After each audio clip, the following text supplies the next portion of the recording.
Hola, ¿qué tal? Este video es para ahondar un poco más en el tema de espacios vectoriales, como pueden observar. Y primero que nada quiero que podamos ver un poco gráfico el asunto, ya que tenemos como una especie de bolsa infinita de flechas que van en todas direcciones. Se podría considerar como la imagen que todas parten del origen, pero no necesariamente. Imagínense que es una explosión que surge de ahí, pero después esas flechas se desprenden y pueden ir a todos lados. Y es que también se puede ver como que en cualquier punto o desde cualquier punto en el plano podría surgir una infinidad de flechas desde ahí, pero también en cualquier punto podrían coincidir una infinidad de flechas. Entonces hay infinidad de direcciones y posiciones para todas esas flechas que pueden caber en el plano. En este caso vamos a hablar de dos dimensiones, pero el concepto se puede generalizar al espacio. Entonces, la idea es ordenar el concepto y para ello necesitamos definir lo que es la suma de vectores. Les propongo este ejemplo.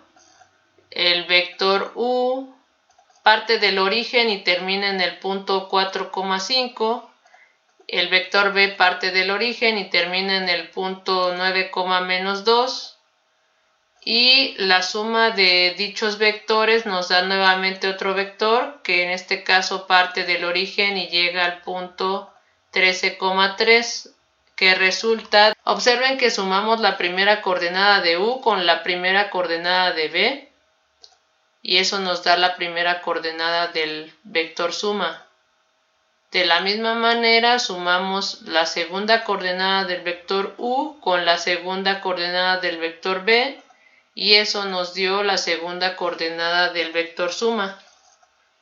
Entonces, esta es la definición de suma vectorial. Observen, si comparten el mismo punto de origen, el vector suma nos va a dar algo parecido a una diagonal que pertenece a un paralelogramo que están observando en la figura.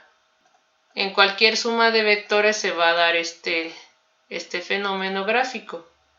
También podemos definir una operación entre un vector y un escalar o un número real. Recordemos que los números reales se llaman escalares cuando hablamos de espacios vectoriales.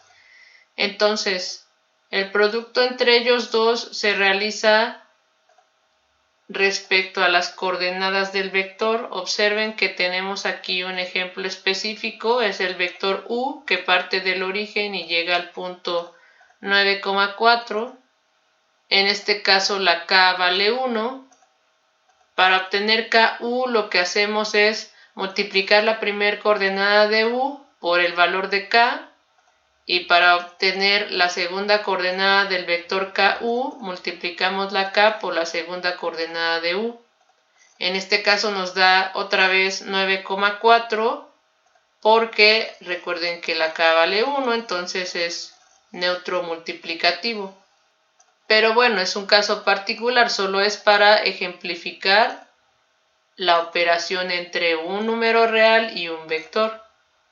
Y utilizo este ejemplo para observar el fenómeno que se presenta cuando la k varía. Observen qué pasa cuando la k cambia solamente de signo. O sea, ya vimos el ejemplo donde k vale 1, ahora vamos a poner k igual a menos 1. Lo único que hace es cambiar el sentido o la dirección del vector u, pero sigue siendo la misma longitud, solo cambió en dirección opuesta. Aplicamos la misma definición del producto de k por el vector u.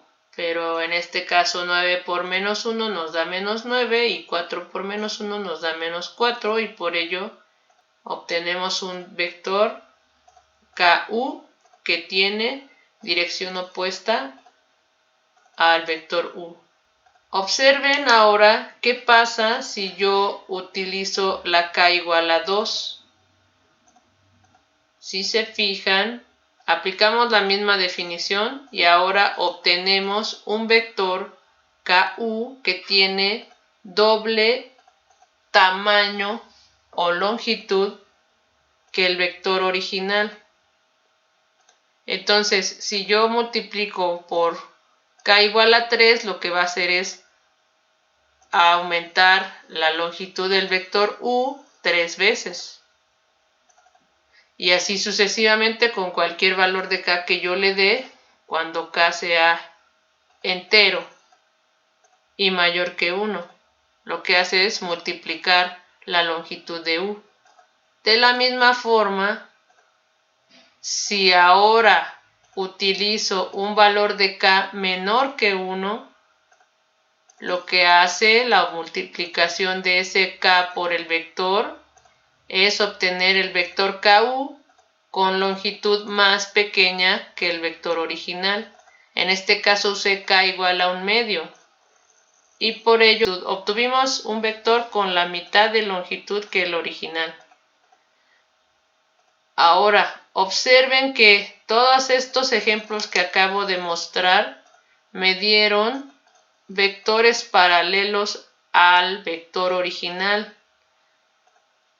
Observen que si la K es positiva me dan en la misma dirección que el vector U, ya sea más largos o más cortos. En cambio, si le doy la K negativa, me da vectores paralelos al U, pero con dirección opuesta. Más largos o más cortos, pero siguen estando paralelos al vector U. ¿Qué quiere decir con eso? Cualquier punto de esa recta yo lo voy a poder obtener a través de el vector KU.